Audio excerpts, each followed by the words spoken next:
Bandeko balandi Tour de Babel esengo mingi tango tokutanaka nabino pona ko solola masolo ya mboka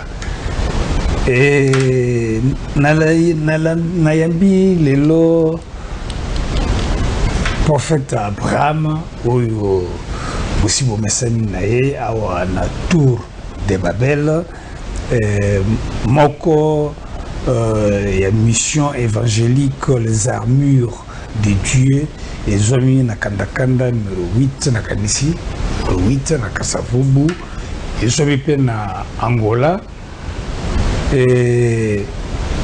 na prophète Abraham tulingito tala masolo tumiboka na kati masolo oyo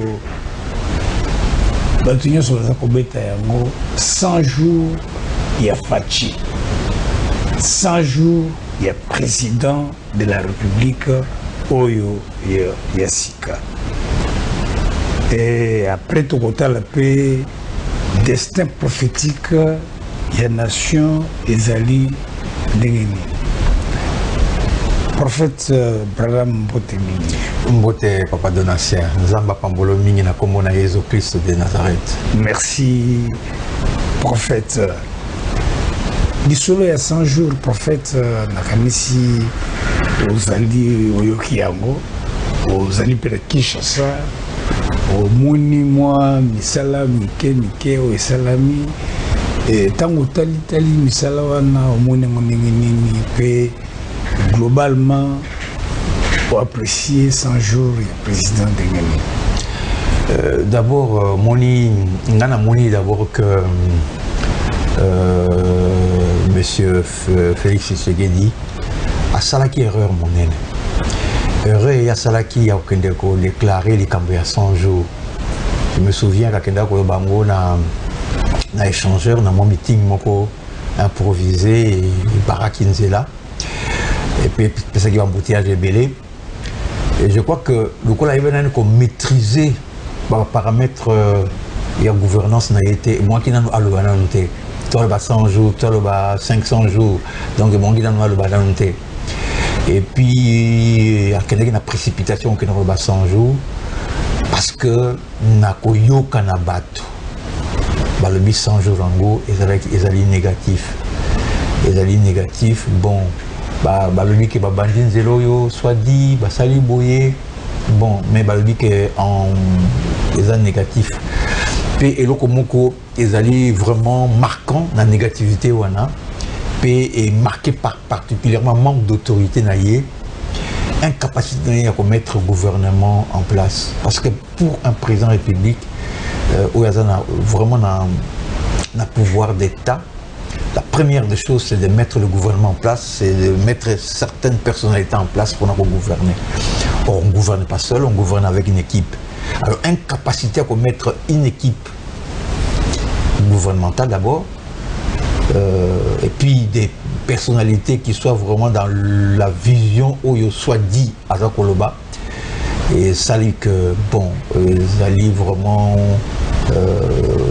négatif dans le sens où on a que et Talissi manque d'autorité naïe et Talissi manque de charisme prophétique à Zanangote puis ils allaient plus comme un la projection et à venir ils allaient plus comme un biso na ko Talissi était que oui réellement au Seigneur Jésus-Christ à l'obaki pour la période où il y a eu l'élection ils allaient kokokisama to monique c'est toujours le président Kabila qui a pratiquement les manettes du pouvoir. Parce que sur le plan purement constitutionnel, légal, ceux qui ont allé diriger, ceux qui ont allé dans la majorité dans le Sénat, dans la majorité dans le Parlement, pratiquement ils ont gouverné en Boka. Il y a un mini na poto ceux qui sont présents, Songolo, à Monique, majorité, dans la majorité dans le Sénat, dans la majorité des parlementaires, mini va démissionner parce que ça a dit. Parce que dans le système, on a une poto. Ou bengi présidentiel, semi-présidentiel ou bien parlementaire. Et ça dit parlement, pratiquement coupé sa pouvoir dans le gouvernement. et parlement ezali mingi ya FCC, donc pouvoir mingi et kozala mingi na maboko ya président Kabila parce que yemta bana ko décider abana ko pesa na batone ba directive et donc ba ko sala na niveau ya gouvernement, na niveau ya parlement et na niveau ya sénat. Donc pour vous dire bien aimé molinga minangai que vraiment 100 jours est marqué la faille naïe et marqué pe ben capacité naïe et marqué particulièrement manque d'autorité naïe. Est-ce que c'est parce que Fachi n'est pas le président désigné par Dieu et il y a une confusion en elle? Bon, au moins, il y a désignation, il y a une onction. Onction, c'est et pas qu'on l'a mis. Oui, le principe nous sommes pour na asala na katna monte dans l'onction. Jésus-Christ étant dans la chair, dans la télémie, les bossons na bateau, pour na okene ko bana mosana ya outil d'abord na ko zo baptême, à na désert, puis à zongi simana désert à na mboka vandaki na Nazareth, puis à côté la synagogue, puis à tengi makomi pour na robete les sermons ma wa pour. Ça dit que pour na ko c'était et pas que les Israéliens comme monene et l'eau connu sur Moutasalaka même Moutou Yazama B Moutamalam Ezalaka grâce moko to don moko nzamba pesiye bon ceux qui a reçu la B tant mieux ceux qui a reçu la malam tant pardon ceux qui a reçu la B tant pis ceux qui a reçu la malam tant mieux donc pendant que le bail était et pas que pour gouverner mboka lokola ya biso il faut un aspect pas que moko spécifique pour la réalité ça mingi réalité il y a liboso ya mboka na biso ezali boy oyo peut-être yé azako sosola malamu te peut-être avani na kat na église moko oyo yebi nanu réalité prophétique ya mboka te ayoka ngaka likolo je vois que pasteur na bango et bongaki que vous savez que c'est une réalité prophétique qui a mboka. N'a-dit que mboka na mboka et ça la kana destin yango. Moi Israël on est comme on a wan. Ba panzana ki mboka ezaki susute mais destin yango le baki que Israël ba na Israël ou ba palangana ki na poto tout ça ba kozonga sur na Israël. Mon destin yango. Même les États-Unis, on est allé destiné sur autant d'Apocalypse malam, autant de livre Moussa Daniel, on comprend que les États-Unis on est au botam. C'est qui destiné yango. Alors mboka na mboka zakana destiné yango. Mboka na bisa na destin. Alors nzanga saka likambo na mboka na selon destin ou ya pesi mboka wana. C'est-à-dire que destin c'est imposé na monde. Destin na biso ezali kambuya lobby na Israël. Abi bino ba Israël. Je n'ai pas une bino bolingi ngaite, je n'ai pas une babino telemelangai. Il y a aussi beaucoup de le royaume de Dieu. Et que l'ongwana beaucoup na bino na ko longola na beaucoup na bino vous sera enlevé. Puis et que pese melana mboka mususu. Alors il y a l'église té, dans notre nation. Puis na kat na mukanda na nzambe soko muni mukanda romain. Alors lui na Israël na ko comme sabino zuwa na ko pesa bino zuwa na mboka mususu o ezangi mayele. To mboka ba barbare o bazangi la civilisation. Yango ne zo sala été que biso to yambi destin wana kozala royaume oyo Jésus-Christ alinko ya kovandisa bokonzi na ye wana ko simba ngo malamu.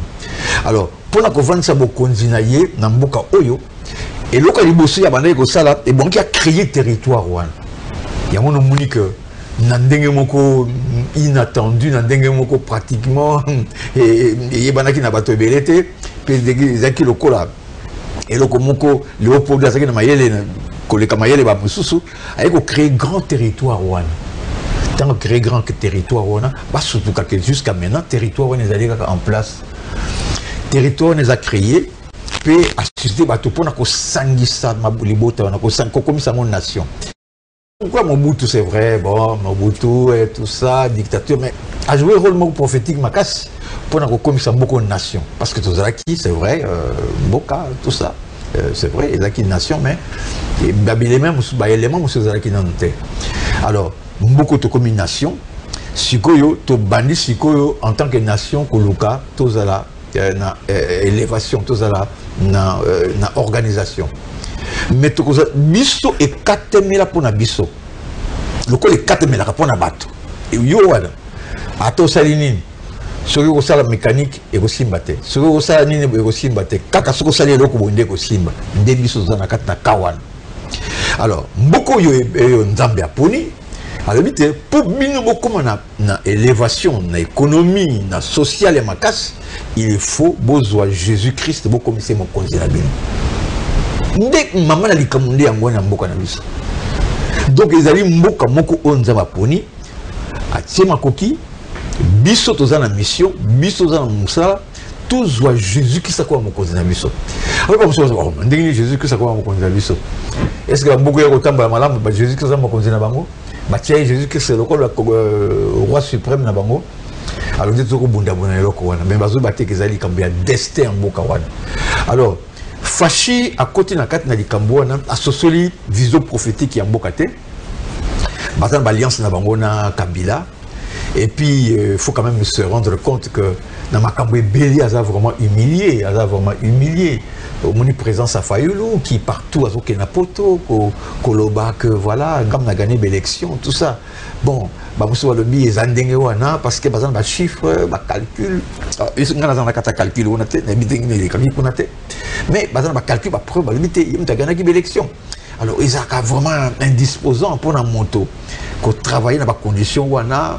Et puis paraît-il il y a eu une alliance bakor angolo bakini ngana yo tozana papier wana te. Donc ça vraiment une situation inconfortable.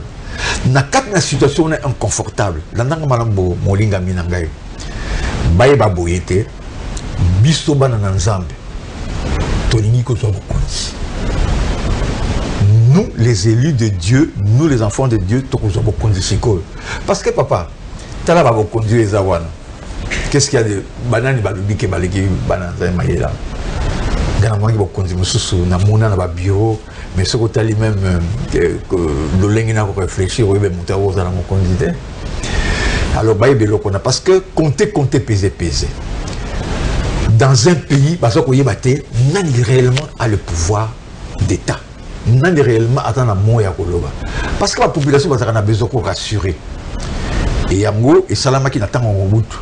Avec des méli-mélo, oyo mokonzi, nakatanga balingi boy tout ça. Tant il y a yé, na musuni, alobi tatabo moko. Et puis tout le monde se reconnaissait que yem dadali mokonzi. Quoique bon, azaki dictateur. Et puis oya lobi.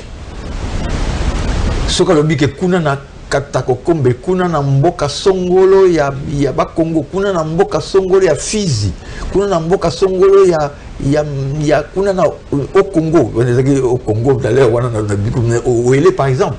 Et là ko salama, ezako salama. Avec une autorité makasi. Autorité wana ezali susute. Mutu moko tako ko telma bona ko lobete na linge loko boina tel ko salama boy. Eza susute.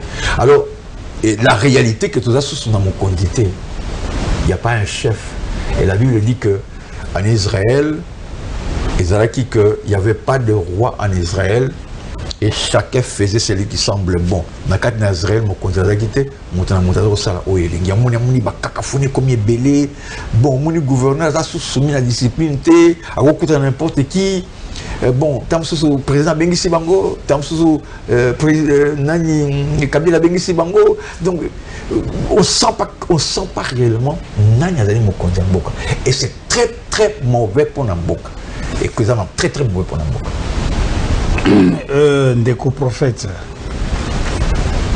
Bon, c'est vrai, ce qui vrai ou vrai c'était ce qui est encore qui entre président Sikona, président Oyo Amibendi et puis eloko nini Martin Fayulu alingi to éviter yo tikoloba nyoso wana kakofoni wana ezako kopesa nzela na chrétien aya ko diriger mboka chrétien moko da wapi pe akozwa pouvoir ondenge nini parce que l'institution nyoso et le Parlement, et le Sénat, et la présidence, et l'Union c'est déjà bouclé.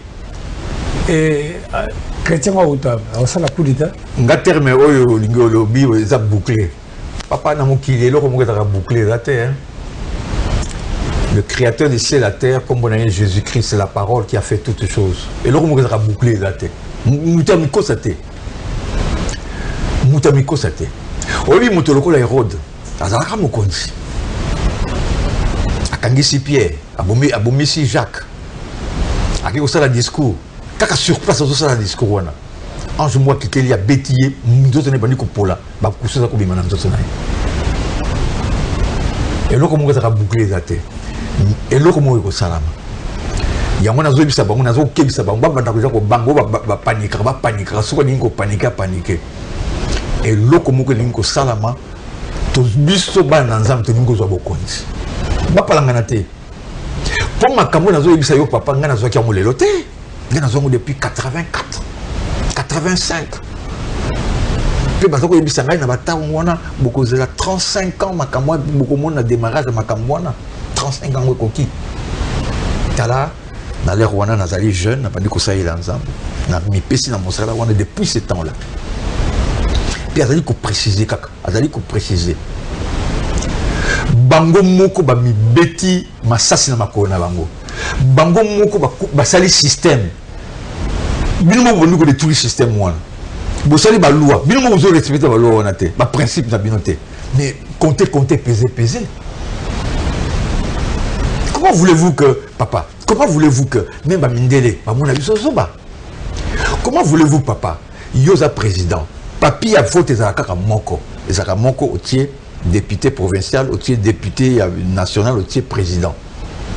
Comment voulez-vous que yo ba voter yo bongo ba tout wana balandi wana ba bazala batu mususu parce que mutu soza nazo voter président nazo voter président nangai bon il faut que nous normalement na tiapé député na c'est normal c'est logique au moins que vous croyez que tous les Congolais soient bêtes. Comment ça se fait-il cause dans la même majorité dans parlementaire? C'est pas possible. Donc pour la communauté ils ont là au lati costume ya noir batonga ngona singa ya pembe do munyo sazo mona ke batonga ki ya mondengo et ça la makate costume na batonga la singa ya singa noir. Alors c'est tellement honteux mon temps sous vendre na baninga sola na ba paya kolonga makambo yo sa mana buka na bino tsoko mona ngo so mais ça makambo ete atango ndenge atango makambo ngo ezandenge. Donc bango moko ba mi beti masasi na makolo bango moko ba se neutraliser sikoyo luka bango ba se neutraliser bango moko ba tie kakafoni na likambo za ko sala ba se projeter makambo lolenge ya to sala boyeme et bibi mabe et simbité alors que les simbité biso ba na nzambe nazo yebisa yo papa Beledou biso ba na nzambe les autres les 16 mai le bito aux les 17 mai a biso ba na nzambe to zo bokonzi compter peser et là comme moko ba legi biso pe na mayele za na ngote ba legi biso soko moni ba biso soko moni ba ona ba bureau na ba nini makaba sala ka wana okomona que moto a réflexion za ndenge à cause de réfléchir ndenge bo ndenge moto ya lobi ka dirigeant azana ba réflexion ko terre à terre okomona bango azole ka ba télévision ba ko makambo terre à terre et là connait malongo ba ko liepsa bato mais prophète Sukutali président Fachi asambelaka et président yakala Joseph Kabila asambelaka Sukutali ba ministre ba député ba sénateur oyo nyonso basambelaka tango tazo sambela zamona nzambe il faut mwana nzambe oyo akozwa pouvoir ala ndenge nini nga nazo pe so révélation nga nazo ki na 2000 ba révélation c'est belé mais moko nazo ki na 2009 exactement 2009 ba wisinga ba portal ba problème ko le na mboka na bino mais na ko susciter quelqu'un ça dans le révélation qui connaît ma parole et qui la respecte pas pourquoi sambela na yo ba tumi ba sambela kat pour muta sambela ke vo bloko mi balèze ayeba malam faut ma doctrine à Jésus-Christ c'est malam il faut maîtriser parole prophétique les amis balé par exemple la doctrine à Jésus-Christ bah comme ça mutute n'emblo basala kawana grâce au président mais ça la makate un chrétien ne dit pas comme ça gloire ne se qui n'aura pas une à Jésus ça c'est la doctrine de Jésus La doctrine à Jésus-Christ, c'est ce que Bandi Koloba les Kamou. Il faut absolument rendre gloire par un Seigneur. Souvenez-vous, les Kamou Yarod, Bandi que Angèle Kobetaye, parce qu'il n'a pas rendu gloire à Dieu. Et les dieux qui étaient manifestés à ce temps-là, c'était Jésus-Christ qui était fait chair. Doctrine à Jésus-Christ, c'est un déngouan. Bon, ça, une doctrine à Jésus-Christ, c'était. Même dans l'église, nous sommes ils ont la sagesse, Sambela, joie de délivrance, tout ça, non. Doctrine à Jésus-Christ. En d'autres termes, prophète, il faut, dans Mboka Nabiso, religion, et christianisme et quota na katia constitution. Oui, tout le monde a religion. Parce que religion, christianisme, oui. Et quoi est la constitution? Ça veut dire qu'il faut un mboka na biso. Parce que la première mission, parce que dans une mission que tous nous avons compte. Dans une mission, nous, dans une mission, je me personnalise, tous nous avons compte. Et l'autre, il y a l'ibousso toko sala. Na eloko toko sala, toko tombola institutionnellement Jésus-Christ comme le roi, le souverain de ce pays. Et l'autre, il y a l'ibousso. Donc, christianisme, il faut écouter la constitution obligatoire. Obligatoirement qu'il faut dans notre constitution que le souverain suprême du Congo s'appelle Jésus-Christ de Nazareth. C'est lui. Le matin, tu commissions, n'a pas tu commissions. Na mboka na biso mutusu sa ko tangamaka kombo na yete polba. Ah songolo. Ah, pakala. Parce que les Cambouans ne peuvent pas jalousie pas une ensemble. Il y a un autre ensemble de pointer dans yango. Nous sommes jaloux. Le nom qui nous a été donné sur la terre, c'est seulement le nom de Jésus-Christ. Jésus, avec précision, Jésus-Christ de Nazareth. Jésus a boyé, Jésus a été aux États-Unis, Jésus a été au Congo, Jésus a été dans Bandaka. Jésus-Christ de Nazareth. Oh, il y a Koufaki, à Sekoui. Esprit vivifiant, yon to tombe comme le souverain suprême. Pe na kati na drapeau na biso, moni drapeau na bleu one. Ligne ezali à rouge, encadré na jaune. Licolés à étoile, na serre la tia vide, to comment en blanc, Jésus-Christ de Nazareth. Aux autres la drapeau na biso, ba comment Jésus-Christ de Nazareth. Moni ba rabd. Moni ba drapeau na bango comme bleu na bango ya ndenge na bango. Biso ko na drapeau wana Jésus-Christ de Nazareth.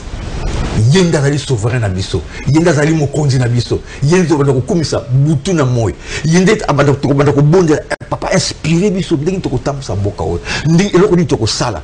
D'abord to ko kumisa ye, to ko netola ye papa. Soki bota ata ezala mbemba na yango. Pour moi, ce n'est pas tout. Mais ce que vous dites, c'est Jésus-Christ de Nazareth. Vous allez dire Yonde. Yonde papa. Beaucoup de monde a dit comme ça, les botawana. Sans moi, vous ne pouvez rien faire. Programme est le à Mwana. Jésus-Christ de Nazareth fait tomber Manamboka Nabiso. Et fort Nabiso à Mwana. Toko tombe le souverain suprême. Même dans les Vandela. Parce que dans les États-Unis, on a parlé du peuple. On a parlé du peuple. Et maintenant, c'est comme Mobuta qui a Liboso. Et si Manango, Kabila y est, moi qui te mourra peine, bâtir drapeau, Bandaro Fanda Wana, tout le monde a côté, Baby Wana Mokondi. Et si Kawana Bakotia Combo, il y a Jésus-Christ de Nazareth. Mais surtout, Bandaro Fanda Nyoso, Kakaloko, tu vois, nous avons Mokondi, on a Liboso, c'est fini.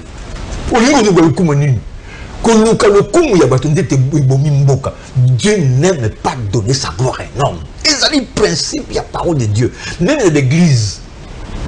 Il y a comme une église, comme une Zambé. Ou comme une église, comme le Tout-Puissant. Même à terme, il utilise archibishop. Et à terme, il anti-biblique. Archibishop, bishop, il y a l'équipe, pasteur, ce n'est pas tellement biblique, c'est orgueil. C'est l'orgueil de l'homme. Nous les hommes, nous devons nous humilier. Et tu tombes la Jésus-Christ de Nazareth. Aux à la présidente, aux à Nani, tu tombes la Jésus-Christ, il y a un débat comme ça, yote. Quand on tombe la Jésus-Christ, c'est-à-dire te laisser installer la dictature du Christ. La dictature du Christ, oui, surtout le bien malamboué. Mais papa, devant les éléments autour de l'année, Parce que sans Jésus-Christ, nous ne pouvons rien faire. Tout ça, nous pouvons comme une passe. Puis ça, c'est une solution. La solution, c'est Banda, San City, Wapi. Avant ça, oui, Salamaki, Mabutayaki, le Tokomimbo, le Boata, toujours FC Sebanine. Wapi solution. Solution, Ezali Karabobele, Jésus-Christ de Nazareth. Toyoka Sonité, Tomi Kitissa. Ce qui fâché à Lingi, il y a le gaz à moi en Nzambe, parce que dans le discours, il y a un discours dans palais de la nation. Attends, combien Jésus-Christ c'était. Il y a le gaz à moi en Nzambe. Il faut que tu tombes là, Jésus-Christ de Nazareth, tout est dans la place. Parole de la dictature, parole de Dieu fait qu'on convaincre. Parce que parole de l'obénie, tout ce qui n'est pas l'objet d'une conviction est un péché. Nous sommes tombés Jésus-Christ de Nazareth. Bongo soki yolingo melaka masanga na yo ko saka mabe. Nana ko ya ko kanga yo. Okomona ka ba phénomène ko salama. Nzamba wana ko manifester gloire na yepe makasi na ye. Oui papa, na kat l'église ya Jérusalem, ezaki likabu ya mbongo. Ah ba même mbongo tout ça, mbongo tout ça pas passer la ngo mosala. Bon, ça va. Ouais, na teki ndalo biloko nanga na teki le pango nanga et tout ça. Na ko même mbongo. O akosaki. Kokosa na kosaki muli musaka bomaki na bomaki peut-être la mission imbele a bomi le kola bango ba tombola ki Jésus-Christ de Nazareth. Jésus-Christ de Nazareth est l'Esprit Saint, azali esprit vivifiant, azali la parole de vie. Yo que ne kokosa parole de vie, yo que ne kokosa Esprit Saint. Et là comme ça la makale ay ko betaye yemo bango moko na mwasa mobile ba kofi na mbeba la bango moko. Prophète Abraham, 100 jours il y a Fachi et au Mounindengeni, au Bakisipe, destin prophétique, il y a Mboka Nabiso. Et la conclusion, Namukuse Kolobani. Namukuse, tu reconnaître que tu as échoué. Ou bien, Nakat Namoto, c'est un très important. Biso Batu, en tant que nation, tous les républiques démocratiques du Congo, mais aussi les grands Congo de Jésus-Christ, de reconnaître que nous avons échoué. Alors, comme nous avons échoué, tous se rassembler, de reconnaître Jésus-Christ comme le souverain suprême. Ce qui, mon programme n'a pas si fâché, à reconnaître que nous avons échoué. Il faut attendre Jésus-Christ comme souverain suprême. Vous saluez conférence mon nez en boca. Vous allez reconnaître Jésus-Christ comme souverain suprême. Sur base de la déclaration, il faut que vous saluez. Oitokolongola, oitokotika, oitokolongola, oitokotika, tovandabo. Tout reconnaître. Papa Nangaye, Nana Zoyebisayo. Ceux qui montent dans l'idée de sous collègue, oh Yangana Lubinaye, Ayako Pesangango, tout ça la débat. Nani dans l'idée Moussous, Pesanga idée, Pesanga Likanisi Moussous. Totika Likana option wana, ko tombo la Jésus-Christ comme le sauveur. Et que ça, et que Bangisa Mokil, oh, Mboka wana, Bango Mokonzina Bango, les associés, Bango Mokonzina Bango, Jésus-Christ. Bon, après, au cause de nos présidents, mais le Bango chef roi n'a pas Jésus-Christ. Au cause de nos présidents. Parce que où il y a Zakoya, Bango Babusu Zakoye Bate, où il y a Zakoya, où Nzamba Zakotinda, Azoya Komikumi Sate, Azoya Kolokoba chaise à Norte, à cause de Sangissaba, Nzamba, pendant que terminé, Bissou Tozanase, Tokomisa Jésus-Christ de Nazareth, mission na Yewan. Et abanda ko lakisa ba kontina mokili ndenge nini ko louer pe ko kumisa Jésus-Christ de Nazareth. Merci prophète Abraham, nous allons répéter que vous allez moko ya mission évangélique des armures de Dieu et Zomi na kanda numéro 8 Kasavubu et Zomi pe na Angola et puis wapi patron biso Gabriel Chabani Azali. Émissions en direct, c'était numéro qui balingi batuna na baninga balandi balingi ba précision 081 99 81 550 081 99 81 550 ceux qui babengi yo bakozoyo pour échanger na alors on a pas copier ce numéro WhatsApp hein, parce que WhatsApp WhatsApp nada un numéro balèze ali pratiquement opérationnel vous allez dans 09 oui 09 98 22 55 94 deuxième WhatsApp. Oui, deuxième WhatsApp. 09 00 233 578. Voilà, prophète Abraham, merci Mingi, nous répondre à l'invitation de Bisso, na kanisi bandeko balandi biso. Toko tala na poso ezali koya soki tokoki kozongela sujet mosusu oyo na makambo etali prophétie ya mboka mbote mingi nayo nzambe apambolo mingi.